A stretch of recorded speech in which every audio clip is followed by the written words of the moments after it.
Well, good afternoon. It's a privilege to be here today, a great honor to be here today, and I want to thank LULAC for this opportunity. You may wonder why the Secretary of Agriculture is visiting with you here in Las Vegas. I basically have three important messages for all of you. I was struck by how many young people are attending this conference, and certainly kudos to LULAC for attracting young people into this organization. And I want to make sure that the young people who are here understand that there are opportunities to serve your country and rural America at the United States Department of Agriculture. We have a series of internships. We have job openings from time to time, and we are very interested in having a USDA that reflects the great diversity and the great talent of the United States. So I would certainly encourage young people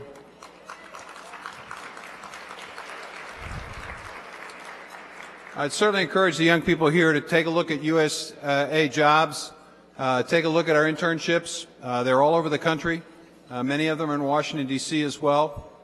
And I would also encourage LULAC to continue to support the boards and commissions that we appoint at USDA with names of the folks who are here.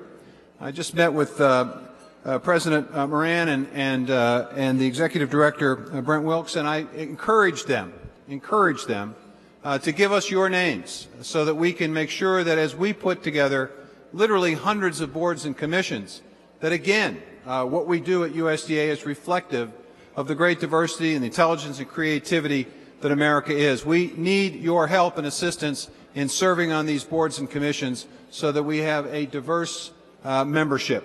So please feel free to participate in that effort. The second reason for my visit here today is to point out that there are many opportunities for Latino-owned businesses and for those who want to farm or ranch to work with the USDA to obtain grants and loans to expand a business, to start a business, to start a farm, to expand a farm. Just in the last several years, we've helped 246 Latino-owned businesses in the United States secure $158 million of credit and grants to be able to start businesses and employ people throughout the United States in rural areas. We've provided over 6,400 farmers and producers who are Latino and Hispanic an opportunity to receive credit from USDA. So I strongly urge you all to understand and appreciate the programs that USDA has. And in this state and in much of the Southwest, we've started a program called Strike Force in which we are focusing on those areas of persistent poverty. We want to partner with LULAC to make sure that programs at USDA are utilized in those persistently poor areas throughout the United States. We need your help in making sure that everyone accesses these programs. And we also need your help in making sure that we continue to have a strong nutrition program in this country. Over 11 million Latinos and Hispanics receive the benefits under our SNAP program, our Supplemental Nutrition Assistance Program. And it's important and necessary for all of you to speak up and to support this extraordinarily important program. It provides nutrition assistance to families who are struggling through a tough economy. It provides additional farm income as a result of supporting our farmers and able to buy more at the grocery store. And the last thing I want to visit with you about, which is probably the most important reason I'm here today, is the immigration bill. If I can have just so that you understand the importance of this, everyone in this room has something that I don't have. You all have an understanding of your heritage. You all are here celebrating your heritage, and you probably know full well what your ancestors have done and where they've come from.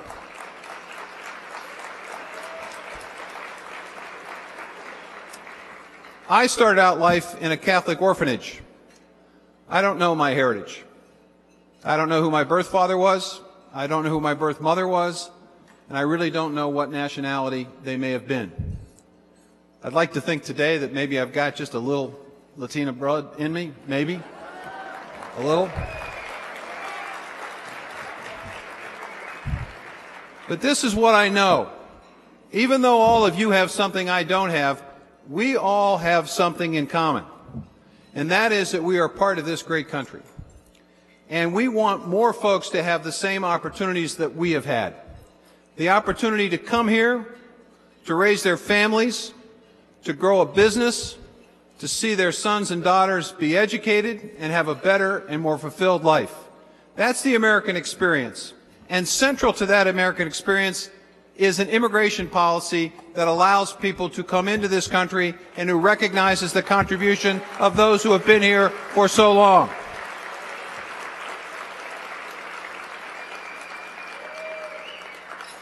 Just as an aside, I want you to think about this. It's a new movie out. Set records last weekend. Superman. You realize that Superman is an undocumented worker here in the United States. Hey, he came from a different place, and he didn't have documents, but yet he saved the country in the movie. There's a message there for all of us.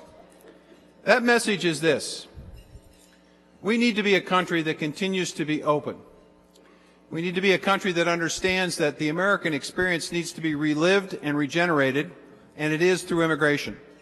That's why President Obama has asked me and members of his cabinet to go out and talk about the need for comprehensive immigration reform and to encourage all of us to speak with a single voice about the importance of this bill.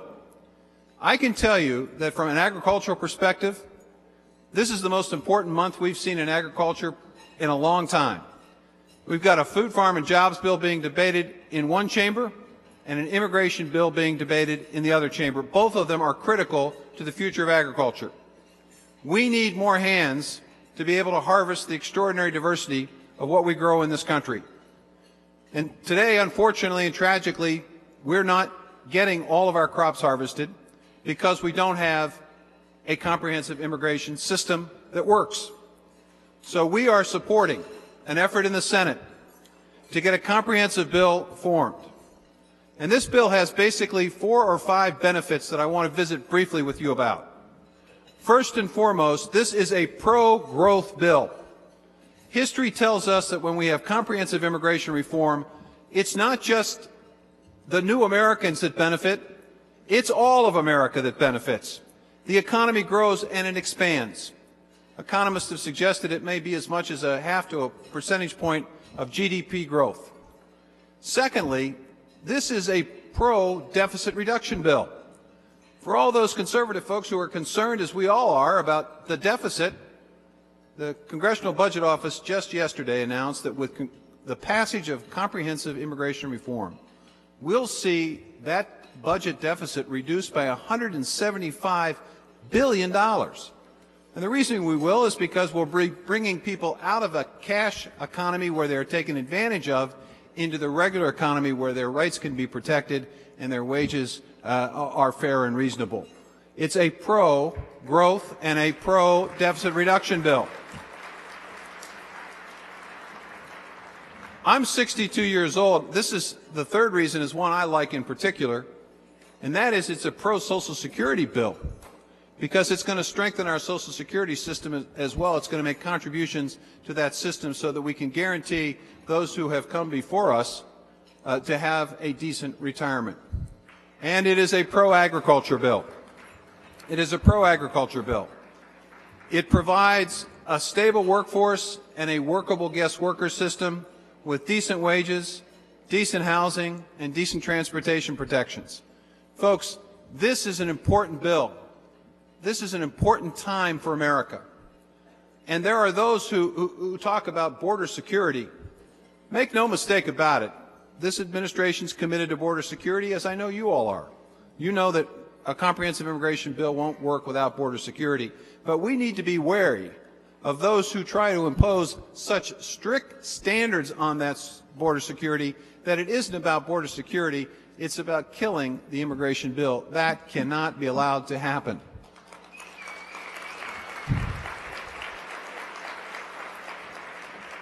You all have an extraordinarily important opportunity and responsibility. Your voices need to be heard. You need to encourage your elected officials in the House and in the Senate, your governors, your state representatives, your mayors, your supervisors, your elected officials, to all speak with a single voice about the necessity of the American Congress getting to work and getting this bill passed. Your voices are extraordinarily important. They must be heard, and they must be heard now. So whether it's applying for an opportunity at USDA, whether it's utilizing our programs to build a business or to start a farm, or whether it's adding your voice to ours to encourage the passage of comprehensive immigration reform, there are a number of reasons why I'm here today. And I will tell you, this is the most important place for me to be, because I know what you all can do. I know what these young people who are here today can do. I happen to be the proud father-in-law of a young Latina in Colorado, and she has encouraged me to use my voice added to her voice and your voice to make this happen. This is a great country.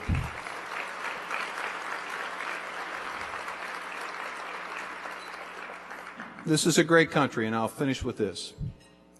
This is a great country when somebody can start out in a Catholic orphanage and become a Secretary of Agriculture. This is a great country when someone can travel great distances with a hope and a dream and not much more, and can become extraordinarily successful and see their sons and daughters become even more successful. Central to the American experience, central to the history of this country and its success as the greatest nation on earth, is that it has always been willing to be an inviting country. Today can be no exception. It is up to us. It is up to us, LULAC, to make it happen this year.